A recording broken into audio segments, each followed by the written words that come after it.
Assalamualaikum warahmatullahi wabarakatuh. Perkenalkan, nama saya Dewi Kusyatun dengan NIM 222011.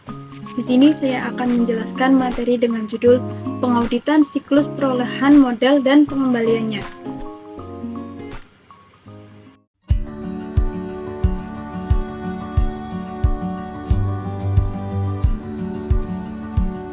Latar belakang. Auditor seringkali mempelajari transaksi-transaksi yang berkaitan dengan perolehan modal pada saat ia mendapat pemahaman tentang bisnis dan bidang usaha klien, yang dilaksanakan sebagai bagian prosedur penilaian risiko. Akun-akun dalam siklus yang pertama ada utang wesel, yang kedua utang kontrak, yang ketiga utang hipotek, yang keempat utang obligasi, yang kelima utang bunga. Utang wesel. Apa sih utang wesel? Utang wesel adalah kewajiban legal kepada seorang kreditor yang terdiri dari pokok pinjaman dan bunganya, yang mungkin dijamin atau tidak dijamin dengan aset.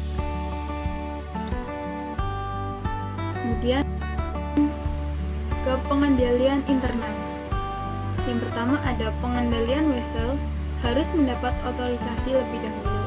Yang kedua, terdapat pengendalian yang memadai untuk pembayaran pokok pinjaman maupun bunganya.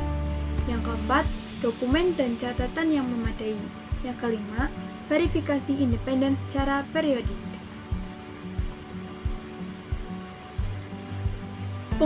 Pengujian pengendalian dan pengujian substantif transaksi. Pengujian transaksi utang wesel menyangkut penerbitan wesel dan pembayaran kembali pokok pinjaman dan bunganya. Pengujian audit ini merupakan bagian dari pengujian pengendalian dan pengujian substantif transaksi penerimaan kas dan pengeluaran kas. Prosedur analitis. Prosedur analitis penting dalam pengauditan utang wesel karena pengujian rinci beban-beban bunga dan utang bunga seringkali dapat ditiadakan apabila hasilnya memuaskan.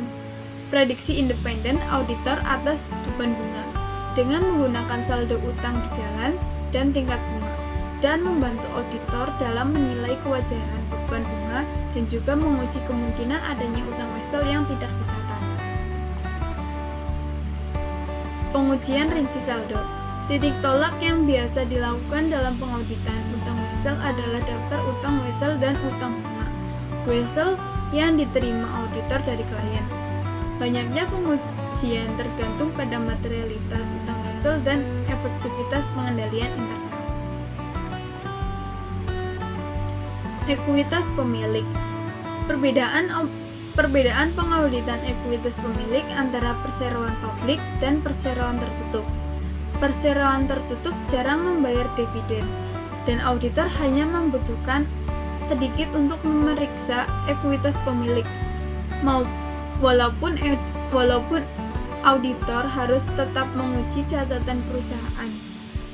Perseroan publik, verifikasi ekuitas jauh lebih kompleks karena perusahaan memiliki pemegang saham yang banyak. Akun-akun ekuitas pemilik saham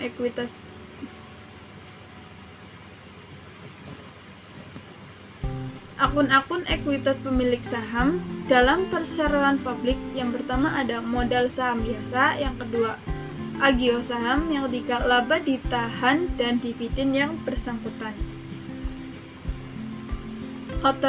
Otoritan transaksi secara tepat.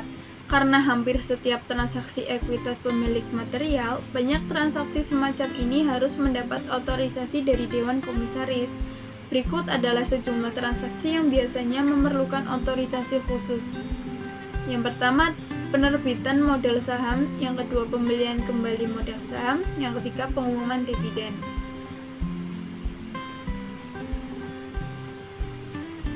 Pembukuan dan pemisahan tugas yang tepat.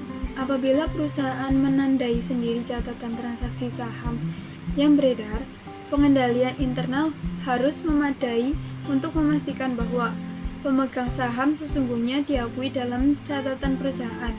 Jumlah dividen yang benar dibayarkan kepada pemegang yang memiliki saham perusahaan pada tanggal pencatatan dividen.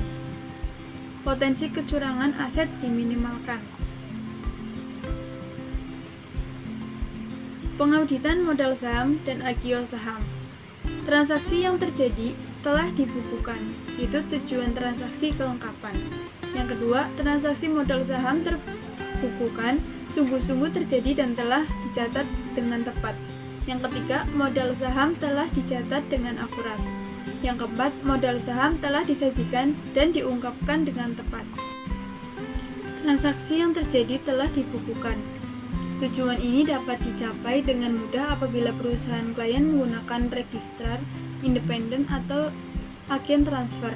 Auditor bisa mengirimkan konfirmasi kepada mereka untuk menanyakan transaksi apa yang telah terjadi dan keakuratan transaksi yang ada dan kemudian memastikan apakah semua transaksi ini telah terjadi. Pengauditan dividen. Titik berat pengauditan dividen adalah pada transaksi dividen, bukan pada saldo akhir. Kecuali apabila terdapat utang dividen, tujuan audit yang pertama, dividen terbukukan sungguh-sungguh terjadi, yaitu keterjadian. Yang kedua, dividen yang ada telah dicatat, yaitu kelengkapan. Yang ketiga, dividen telah dicatat dengan akurat, yaitu ketelitian. Yang keempat, dividen dibayarkan kepada pemegang saham yang ada, yaitu ketersediaan. Yang kelima, utang dividen telah dicatat, yaitu kelengkapan. Yang keenam, utang dividen telah dicatat dengan akurat, yaitu ketelitian. Kemudian kita ke pengauditan laba ditahan.